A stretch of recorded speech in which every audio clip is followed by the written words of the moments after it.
Welcome, everybody, to Do More Better. We are on episode 4, and today we are talking about self-confidence and self-esteem. We are working with Dr. Drew Heckman and Dr. Wes Sheely. We are often working with kids who we have families come in and talk about, my kid needs to build self-esteem or something like that. And so you and I typically have, I'd say, a pretty different take. Sure. As always. Than most. Yeah. And I'll add to that, as you said, it's not always kids. I have adults that I work with because I see adults as well who say, I just have poor self-esteem. I have poor self-confidence. But I would say generally you're right in that it's more parents who come in and say, what I do about my kid's self-esteem, what I do about my kid's self-confidence. And I see it in adults as well. Mm-hmm. I think the difficult part of this is that for our parents to understand their child is probably going to have to go down a path of, if they stay where they are, that they are really, self-esteem is probably not going to change. We can sit there and talk and do a dialogue in our offices, but the self-esteem is probably going to come something in terms of like a material presence, something to do with who they are, what they're capable of, and it's probably a lot of work outside of our office versus then whatever, conversation we're going to have inside the office. Agreed. I agree. Maybe we should start with defining self-esteem and self-confidence. Go for it. Okay. So let's see here. So we should probably in the psychological literature, you'll see the idea of, self-efficacy. And so in my opinion, self-efficacy in the literature is a much better defined term because self-efficacy is specific to what you're doing. So you can have self-efficacy in sports. You can have self-efficacy in technology. You can have so what it is it's a belief in how well you or how well you're going to do at something, how good you are at that thing. But it's much more specific.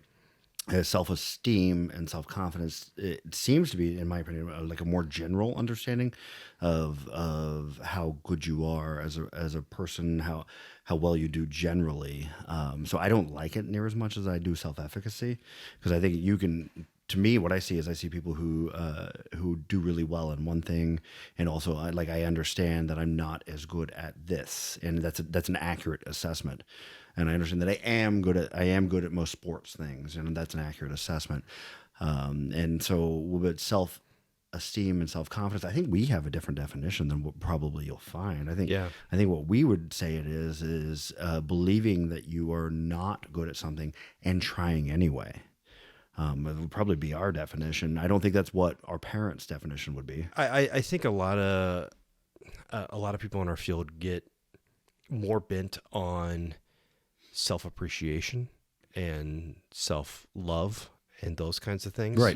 Which self-love I think is a good thing, but may not be what we're talking about right. today. Yes. You're okay. Yes. Everything about you. Actually, I want to do an episode on self-love. Yeah, absolutely. We will. But we're talking more about how you view your own personal preparedness, how you view what your personal readiness is, probably not for success, but probably for the opposite, for failure, for what can you endure to improve yourself. Okay. Hmm? No, I'm trying to see where I go with that. You tell me what you think. So you're wait, we'll say it again. I think you and I would more frame self-esteem around who you are individually versus the whatever circumstances kind of come up. Okay. No. That's I hadn't thought about it that way. Maybe I'm kind of in my mind. Okay, so I think about a situation you and I talk about a lot of time. Maybe you have a spouse or a partner come to you and say, "Hey, I don't know how to do this." And maybe you don't know how to do it either, but your personal idea of self-esteem is, well, I guess I'll go figure out how to do that. And you're signing up for failure, and that you are probably not any more capable than your partner, but your partner is probably balking at it and you're not. Yeah. Wow. I hadn't thought about it like right now until you said our definition of probably self-esteem is more of an openness to experience thing. Right. Like I'm making this up as we go. Is so they're when you look at and turned on. When you look at personality traits, one of the things you'll see is openness to experience is a personality trait that you'll see. For me, I think what we'll talk about a lot throughout this podcast is things that are actual constructs versus things that are made up, and then we figure out a way to measure them. And I think self-esteem is one of those things. Perfectionism is one of those things. Even intelligence, you can go so far to say, is one of those constructs that we made up as psychologists and figured out a way to measure them. Openness to experience doesn't seem to be one of those things. Very rarely talked about. I mean, it's one of the big five. Openness is five, you know. I don't know that it matters for this episode so much, but I think what you're saying is you see self-esteem as more of an openness to experience, and that actually makes really a lot of good sense to me. I hadn't thought about it that way so much, because I was thinking of self-esteem as more being and self-confidence as being more like a behavior, as in like, I'm not sure if I'm any good at this, and I'm going to try it anyway. That's exact. I mean, so I frame it in my head as I can't possibly regulate the tornado. Yeah. But I know who I'm going to be in the middle of a tornado. Right. And that is self-esteem. That makes sense. I plan on and adjust for and teach myself to be the guy that will get my family together, try to remain as calm as possible. We move to a secure location. I can't deal with the circumstance, but I trust myself Right. that whatever circumstance whatever manage comes it. up, I'm thinking of funerals. Right. I'm not good at funerals because I've been to like 4 or 5, in my years of life, and I know that I'll be okay. Yeah. That being self-confidence and self-esteem. I don't believe that's the definition that is brought to us. Right. So when parents bring us the definition, or when the adults that I see bring us the definition of self-confidence, is I don't generally have a good opinion of myself. And lots of times my response, and this sounds terrible as a psychologist, is why would you? No, I think it's the same. Like, I think if you're working with a young person, an inexperienced person, or a hesitant person, and they tell you, I'm not really good at that, they're probably not wrong. They're not wrong. And a lot of the times you have people where they come in clinically and they say something, and it's pretty commonsensical. It's something like, well, I'm not good at public speaking. And it's like, no, I bet you're not. You're probably not wrong here. You're probably not wrong that you are bad at public speaking. But what is it you're trying to be? Who is it you're trying to be? And what's different about where you are versus what you're trying to go towards? Yeah. I'm mulling over that one to see where my mind goes with it. Yeah, because I hated public speaking. I think you know this. I've hated it for years. And he's excellent at it. And at training. But I think that the nice thing is, a lot of times when our clients come to us, it's hard to relate to certain things. But I also don't think we need to relate to everything to be able to be good at dealing with it. If that were the case, we'd have to be like some messed up individuals to be able to deal with everything, because we've had personal experience with it. And I don't think that's necessarily always true. But when it comes to public speaking anxiety, I can understand it.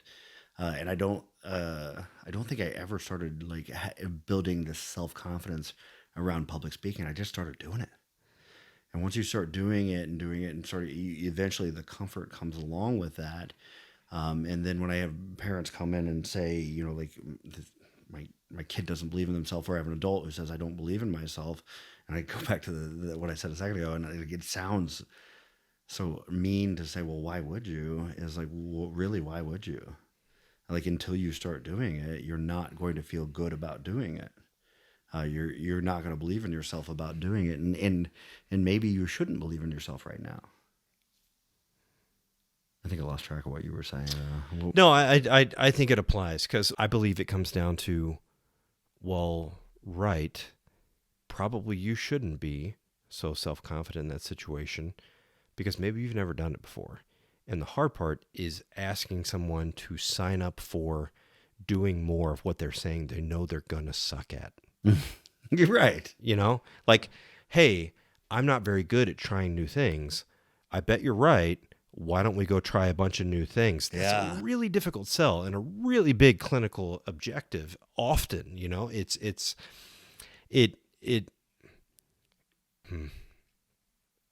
Okay. So take the current landscape of teenagers and sports. it is, I mean, you better figure it out by age 7 what you think your kid is going to be good at, because the Yes. specialization there is very hardcore. And if I have a family come in and tell me they're 14-year-olds, well, they're not really a sports person, I believe them. I bet their child is not pretty much a sports person. And compared to some of their peers, holy cow, there's some kid who's 14 who's totally training to go get a contract when they're 18, because that's where recruitment starts, and that's where some of the peers are operating. They're operating at such a high level that for me to go, oh, well, why don't you go out for the baseball team? I mean, what an asinine statement at Right. some point. But you and I would say self-esteem is going to come down to signing up for the sucking and recognize you can handle the sucking and developing the skill to get past that point. Right. Which gets back to openness to experience. Right. And so we start talking about that idea as a personality construct. I don't know that it's necessarily a genetic thing. It's something that a parent can produce by having your kid do things they're not sure if they're going to be successful at. I've said to clients many times, or parents and adults, that you should probably do something that terrifies you daily, weekly, depending on how difficult things are for you. But you should, if you're a parent, you should sign your kid up for something that scares them. Yeah. Something that makes their life hard, because they're not going to break. What they'll do is the opposite. They'll get stronger. They'll get better. They'll be more capable of dealing with that discomfort, and they might start believing in themselves more. And if they don't, but they might. And if you And they will. they should, yes, will. they should. Yeah. But if you protect them from it, they won't. Right. I think the most underrated thing about child sports, the way we have them organized now, is that it's really going to build a different threshold in your kid. What your idea of pain is completely different because you played some high school football and some college football. It's like, oh, yeah. I mean, that time when I almost thought I broke my spine. Mm-hmm. Oh, yeah, I got it. Did you have that too? No, you did. I did. Yeah, That's his story. I thought it was paralyzed. I broke my shin on a play one time where I thought, like, I'm never going to walk again. Yeah. And then I had to get up and, figure it out. But nothing close to what you were talking about. But I thought you had that too. Actually. yeah, no, that was your story. But just the idea that what you think of as a threshold is totally different because you got in some situations that were manufactured to reset that Right. threshold. That's why I wasn't sure if I wanted to get into this. Was the idea of anti-fragility? Yeah. And so anti-fragility. So it's been a concept that's really, I think for me over the past year has become very clinically relevant. Is that the human body works on anti-fragility, and so basically it's this idea is if you have a vase that is fragile, if you drop it, it will break and it cannot be repaired to the same. Humans are not fragile; they're anti-fragile. It's totally opposite thing, in that when you damage them, they get better. And so we look at the immune system. So if you challenge the immune system, you give it a virus, you give it something. What happens is it develops the antibodies for that virus and it gets stronger. The muscular system, if you lift weights or if you exercise to the point, It's literally tearing the muscle. it's literally tearing the muscle. It's literally breaking it down, and then the muscle becomes stronger from it. So the immune system, the muscular system, the central nervous system, they all work on this idea of anti-fragility. The emotional system is the same way. So the emotional system is if you challenge it and you put it in a position to be challenged, what happens is it gets stronger. Now we got to atrophy is also an important idea. So if you don't challenge the muscle, if you don't challenge the immune system, if you don't expose your children to peanuts, they develop peanut allergies. Mm-hmm. If you don't have your children or you yourself don't exercise, your muscles get weaker. The emotional system is the same way. And so I think self-confidence and self-esteem kind of comes back to this idea is if you want to develop self-confidence and self-esteem, you challenge the emotional system. And so you have to be in those positions where I'm not sure if I'm going to do okay here. Yeah. And you've got your kid looking back at you, like wondering if, like, I remember the first day I went out to football practice and I look back at my mom, like, I don't know how it's going to go. And Oh man, I remember freshman year of high school. I'd already played football for a while at that point, and we were all supposed to shower in the same shower. And I had a total experience of like, I don't know if I'm going to survive this situation. And it was like, oh yeah, dude, not that big of a deal. And Right. I could go back in time and find my freshman, year self and be like, hey, not that big a deal. But my freshman year self was like, what's going on? yeah, terrified. Yeah. Too. And you know what happened is you were terrified. You were in a situation where you were terrified. You're not sure if you can handle this, and you handled it. And then the next day you handled it better, and the next day you handled it better. And that's what you take with you into the unknown, Yes. into the experience you don't know. That if you and I, Drew is a professional power lifter, so you come up across something that you don't know, and the threshold is being threatened, you have a cognition to yourself of, well, I can squat 800 pounds, so I guess I'll figure this out. I'll figure it out. Yeah. When a kid says, well, I sucked for 6 months and I got better, so I guess I can figure this out. Mm-hmm. That is the reset. That's what I would frame as self-esteem, where you don't know what you're dealing with, but you have some sort of skill set development that looks like, I can go back to this and, oh, I guess I can handle that because I handled that before. Right. Yeah. And it may not even be that conscious too. Like, I think that we're talking about it as a very conscious Well, yeah, process. we're talking about like thinking it through. And Yeah, it may not even be that conscious. It's something that's unconscious. And I think we're also talking about it in terms of sports. It doesn't have to be sports either. I think if you can get your kid to try out for drama, right. that's terrifying. I would rather squat 800 pounds than get up and act. But if you can get them to try that. Hamlet or squatting. Yeah. Oh, I take squatting every day of the week. I'd rather break my spine than be up in front of a group of people. But you know what? If it made me better as a person, I would do it. But I'm an adult, and I would hope that my parents would set up the situation to put me in those situations that terrify me. It's easy to say now, but And we probably have to balance that with the idea that there's probably some Goldilocks level to find. Yes. that you can over terrorize a child. You for sure. And they are, they've experienced trauma at that point. Agreed. Totally agreed. I'm glad you bring that up because like those early traumatic experiences, where I'm not saying anything like to put them and your children in that experience, because that is something that's difficult to come back from. And it's really difficult because that probably comes down to the family, that comes down to you as a parent, that comes down to the child as an individual. And I think that's the hard part though. I think parents get into, well, I don't want to traumatize my kid, but there's some Goldilocks level of pushing your kid towards what you know they can handle and they don't know they can handle. The same way a drill sergeant takes somebody signing up for the military and teaches them a skill saying, I know you can handle this when you're getting shot at, and I know you don't think you can, but don't worry, I've got it, and I know, and that's why there are certain people who are made drill sergeants and certain people who are not made drill sergeants. But that optimal level of learning. Yeah.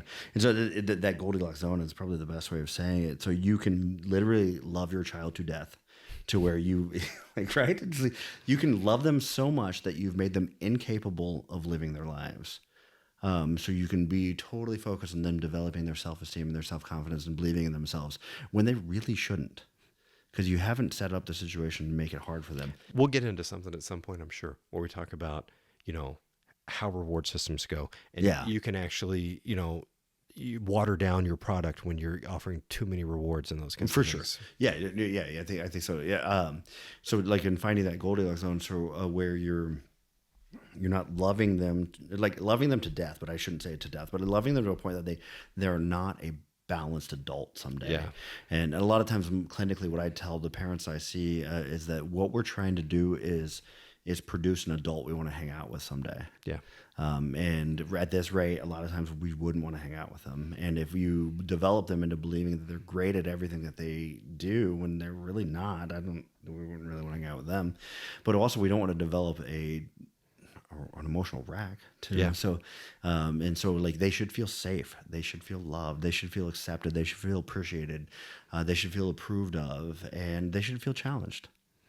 And I think that's as we get to a point where we can offer somebody a solution.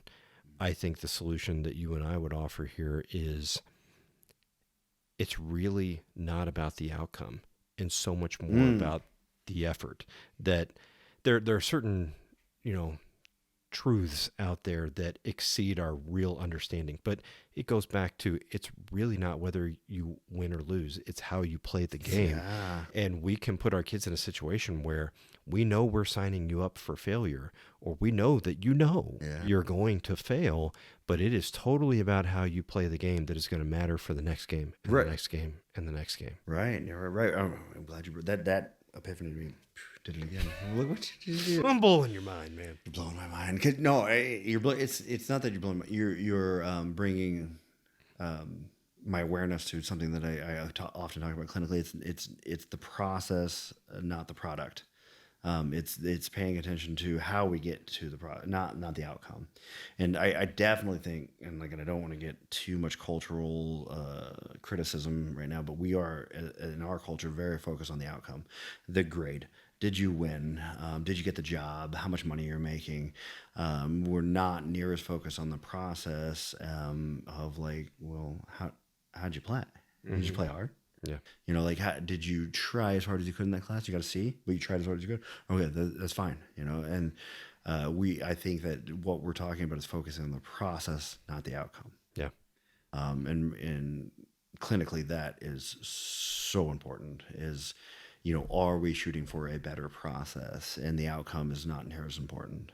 But I also I feel like your ability as an adult to link up and connect with positive emotion is a very process oriented Oh, for and sure. not an outcome oriented. Nope.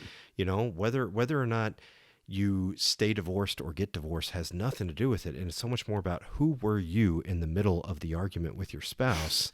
Who are you? And are you able to have a goal for yourself related to those things? And then you did it. And then you can go, hey, yeah, that was me. That was me doing that argument back there. Not, oh, I lost my head. I shouldn't have said what I said, and those kinds of things. Right. Yeah. But we're talking about it in terms of, ninth grade football tryouts. But Right. it goes, it's a system that builds. It is, and it starts at a young age too. I think when we're kind of getting back to some specific things that we could give parents or that we could give adults that we see. The idea, where I like that we stumbled on this idea. I don't think we intended to stumble on this idea. Is that don't focus on how smart your kid is. Focus on how hard they're trying. Yeah, absolutely. And any time they come home with a grade, don't focus on the grade. Focus on, how'd you try in that spelling test? Did you study? Well, you know what? You studied really hard. You didn't. It's fine. I don't care about your grade. I care about whether or not you studied. And I think the outcome of that over the next 18 years of their life is going to be an adult that I want to hang out with, an adult that you as a parent want to hang out with. Yeah. And you know what? Maybe sometimes they accurately assess their self-efficacy in certain situations. That's okay. And maybe they say, oh, well, I'm not good at this and I am good at that. That's fine. That's fine. They're probably not wrong. They may not be wrong at all.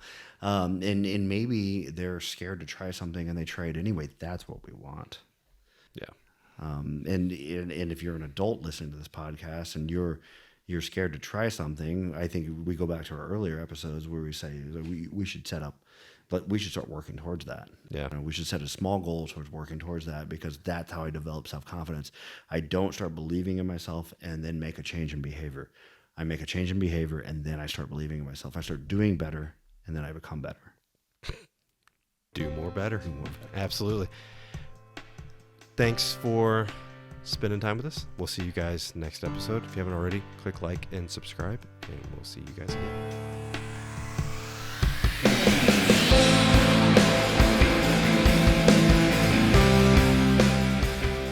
Don't forget to click like and subscribe. You can follow us on our Instagram at DMB Psychology for updates and to submit any comments or questions. You can also find us on our website, domorebetter.buzzsprout.com, where we have info on all episodes as well as our donations and merchandise links if you'd like to support the podcast. You can search for us on YouTube and all major podcast platforms under Do More Better.